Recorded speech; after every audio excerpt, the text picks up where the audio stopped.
ಕನ್ನಡಿಗರಿಗೆ ನಮಸ್ಕಾರ. ನೀವು ನೋಡ್ತಾ ಇದ್ದೀರಿ ಬಿಬಿ ನ್ಯೂಸ್ ಕನ್ನಡ. ನಾನು ಅಕ್ಷತಾ ಕುಲಕರ್ಣಿ. ಲೈಂಗಿಕ ಕಾರ್ಯಕರ್ತರಿಗಾಗಿ ವೇಶ್ಯಾಗೃಹಗಳು ಅಸ್ತಿತ್ವದಲ್ಲಿವೆ ಎಂದು ನಮಗೆಲ್ಲರಿಗೂ ತಿಳಿದಿದೆ. ಭಾರತದಲ್ಲೂ ದೆಹಲಿಯಿಂದ ಮುಂಬೈವರೆಗೆ ಹಲವಾರು ವೇಶ್ಯಾಗೃಹಗಳಿವೆ. ಅವುಗಳ ಕಥೆ ಕೇಳ್ತಾ ಇದ್ರೆ ಇಂದಿಗೂ ಹುಬ್ಬೇರಿಸ್ತಾರೆ ಜನರು. ಇತ್ತೀಚೆಗೆ ಸಾಮಾಜಿಕ ಮಾಧ್ಯಮದಲ್ಲಿ ಒಂದು ವಿಡಿಯೋ ವೈರಲ್ ಆಗಿದ್ದು, ಪುರುಷರಿಗೂ ವೇಶ್ಯಾಗೃಹಗಳು ಅಸ್ತಿತ್ವದಲ್ಲಿವೆಯೇ ಎಂಬ ಪ್ರಶ್ನೆಯನ್ನ ಹುಟ್ಟುಹಾಕಿದೆ.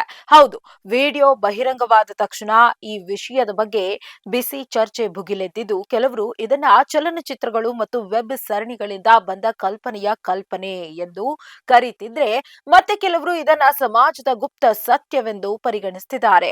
ಈ ಪ್ರಶ್ನೆಯನ್ನ ಸಾಮಾನ್ಯವಾಗಿ ಬಹಿರಂಗವಾಗಿ ಕೇಳಲಾಗುವುದಿಲ್ಲ, ಆದ್ರೆ ವೈರಲ್ ಆಗಿರೋ ವಿಡಿಯೋ ಕುರಿತು ಜನರು ಇದರ ಬಗ್ಗೆ ಚರ್ಚಿಸುವಂತೆ ಮಾಡಿದೆ.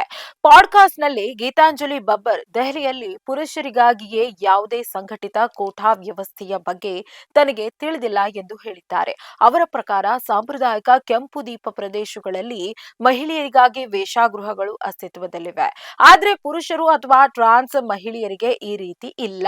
ತಮ್ಮ ಅನುಭವದಲ್ಲಿ ಪುರುಷರು ಅಥವಾ ಟ್ರಾನ್ಸ್ ಮಹಿಳೆಯರು ವೇಶ್ಯಾಗೃಹಗಳಲ್ಲಿ ಲೈಂಗಿಕ ಕಾರ್ಯಕರ್ತರಾಗಿ ಕೆಲಸ ಮಾಡುವುದನ್ನ ತಾನು ಎಂದಿಗೂ ನೋಡಿಲ್ಲ ಎಂದು ಅವರು ಸ್ಪಷ್ಟಪಡಿಸಿದ್ದಾರೆ. ಗಿಗೋಲೋ ಅಂದ್ರೆ ಹಣ ಅಥವಾ ತನ್ನ ಅಗತ್ಯಗಳಿಗಾಗಿ ಮಹಿಳೆಯರಿಗೆ ಲೈಂಗಿಕ ಸೇವೆಗಳನ್ನ ಒದಗಿಸುವ ವ್ಯಕ್ತಿ.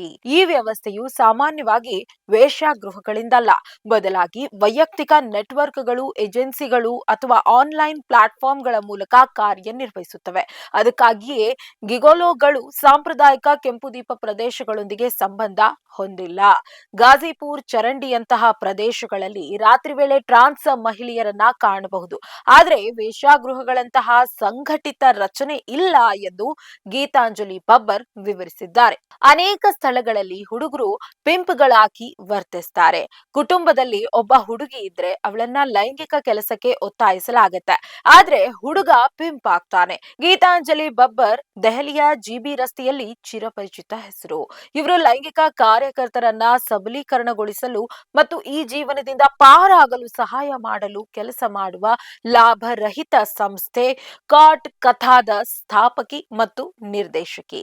ಈ ವಿಡಿಯೋ ವೈರಲ್ ಆದ ನಂತರ ಕೆಂಪು ದೀಪದ ಪ್ರದೇಶಗಳು, ಗಿಗೋಲೋ ಸಂಸ್ಕೃತಿ ಸೇರಿದಂತೆ ಹಲವು ಅಂಶಗಳು ಬೆಳಕಿಗೆ ಬಂದಿವೆ. ಇದೀಗ ಪುರುಷರಿಗೆ ಮಹಿಳೆಯರಂತೆ ಸಂಘಟಿತ ವೇಶ್ಯಾಗೃಹ ವ್ಯವಸ್ಥೆ ಅಸ್ತಿತ್ವದಲ್ಲಿದೆಯೇ ಎಂದು ಜನರು ಆಶ್ಚರ್ಯ ವ್ಯಕ್ತಪಡಿಸಿದ್ದಾರೆ. ಇದಾಗಿತ್ತು ಈ ಹೊತ್ತಿನ ವಿಶೇಷ ವರದಿ. ಸಮಗ್ರ ಸುದ್ದಿಗಳಿಗಾಗಿ ಸದಾ ಗಮನಿಸಿ ಬಿಬಿ ನ್ಯೂಸ್ ಕನ್ನಡ. ಇದು ಕನ್ನಡಿಗರ ಪ್ರತಿಧ್ವನಿ.